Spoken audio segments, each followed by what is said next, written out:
Welcome to சஸ்டிக் சமையல். நம்ம இன்றைக்கி என்ன பார்க்க போகிறோன்னா நெல்லிக்காய் ஊறுகாய் தாங்க எப்படி செய்கிறதுன்னு பார்க்க போகிறோம். இதோட மருத்துவ குணம் என்னென்னு இந்த வீடியோவோட கடைசியில் சொல்கிறேன். நீங்கள் அதையும் கவனமாக நோட் பண்ணி வச்சுக்கோங்க. இந்த வீடியோ உங்களுக்கு ரொம்ப பிடிச்சிருக்கும்னு நம்புகிறேன். அப்படி இந்த வீடியோ உங்களுக்கு பிடிச்சிருந்தா இந்த வீடியோவை நீங்கள் லைக் பண்ணுங்கள் அண்ட் உங்கள் ஃப்ரெண்ட்ஸ்க்கு எல்லாருமே ஷேர் பண்ணுங்கள் அண்ட் சப்ஸ்கிரைப் பண்ணுங்கள். சரி வாங்க நம்ம எப்படி செய்கிறதுன்னு பார்க்கலாம். 1/4 கிலோ நெல்லிக்காய் எடுத்துக்கலாங்க. இந்த நெல்லிக்காவை நம்ம இப்போ வேக வச்சிடலாம். ஒரு இட்லி பாத்திரத்தில் தண்ணி ஊற்றி அது மேலே இட்லி தட்டை வச்சு நாம் நெல்லிக்காய் நல்லா கழுவி அதில் போட்டுடலாங்க. இது நல்லா வேகணும். சிலர் இது தண்ணியில் கூட வேக வைப்பாங்க. அது தண்ணியில் அப்படி நம்ம வேக வச்சோம்னா அதோடய சத்தெல்லாம் போயிடும். அதனால் நம்ம இப்படி ஆவியிலேயே வேக வச்சிடலாம். ஒரு 5 மினிட்ஸ்க்குள்ளேயே நல்லா இது வெந்துடுங்க. இப்போ பாருங்கள் நல்லா உடஞ்சி வந்துருக்கு. இப்படி உடஞ்சி வந்தாவே நம்ம தெரிஞ்சுக்கலாங்க நெல்லிக்காய் நல்லா வெந்துருச்சு அப்படின்னு. இது நம்ம கையிலேயே நம்ம பிரித்தாலும் நல்லா உங்களுக்கு கொட்டை தனியாக நெல்லிக்காய் தனியாக பிரிஞ்சு வந்துடுங்க. இப்போ இந்த நெல்லிக்காவை நம்ம தேவையான சைஸுக்கு நம்ம கட் பண்ணி வச்சுக்கலாம். நான் முந்திரி சைஸுக்கு நான் கட் பண்ணி வச்சுருக்கேன். அடுத்து ஒரு வாணலி எடுத்துக்குங்க.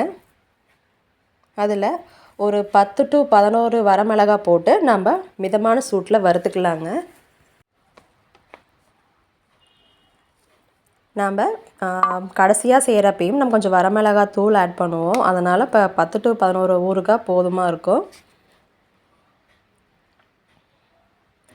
நல்லா மிதமான சூட்லேயே வச்சு வரமிளகாய் வறுத்துக்குங்க.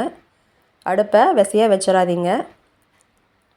ஏன்னா வரமிளகா உங்களுக்கு எல்லா பக்கமுமே ஈவனாக உங்களுக்கு வறுபடணும்.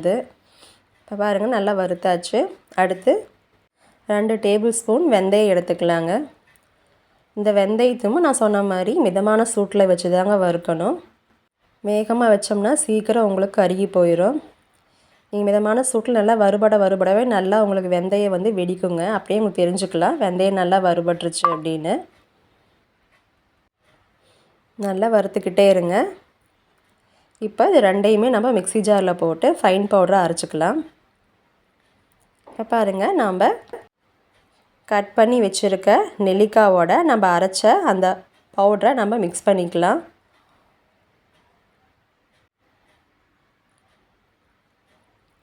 இப்போ தேவையான அளவு தூளுப்பு ஆட் பண்ணிக்கோங்க. இப்போ நம்ம ஆட் பண்ண எல்லாத்தையுமே நம்ம இப்போ மிக்ஸ் பண்ணி விட்டுக்கலாங்க. இப்படி நம்ம செய்கிறது மூலிமா நெல்லிக்காயில் ஏதாவது ஒரு கொஞ்சம் தண்ணி இருந்தால் கூட இந்த மசாலா நல்லா உறிஞ்சிரும். ஏன்னா ஊறுகாய் செய்கிறப்ப கொஞ்சம் கூட தண்ணி இருக்கக்கூடாதுங்க. அதனால் இப்படி நம்ம மிக்ஸ் பண்ணி வச்சுக்கலாம். கொஞ்சம் நேரம் ஊறட்டுங்க. நம்ம அதுக்குள்ளேயுமே ஒரு வாணலியில் 100 கிராம் நல்லெண்ணெய், கடுகு 2 டேபிள் ஸ்பூன் நல்லா பொரியட்டுங்க. நல்லா பொரிஞ்சதுக்கப்புறம் பெருங்காயம் 2 டேபிள் ஸ்பூன் போட்டுக்கலாங்க. இதுக்கு நிறையாவே நம்ம போடலாங்க. அப்போ தான் நல்லா மணமாக இருக்கும் உங்களுக்கு ஊறுகாய். மஞ்சத்தூள் 1/2 டேபிள் ஸ்பூன் போட்டுக்கலாம். இது எல்லாமே அடுப்பு மிதமான சூட்டில் இருக்கிறப்ப போடுங்க.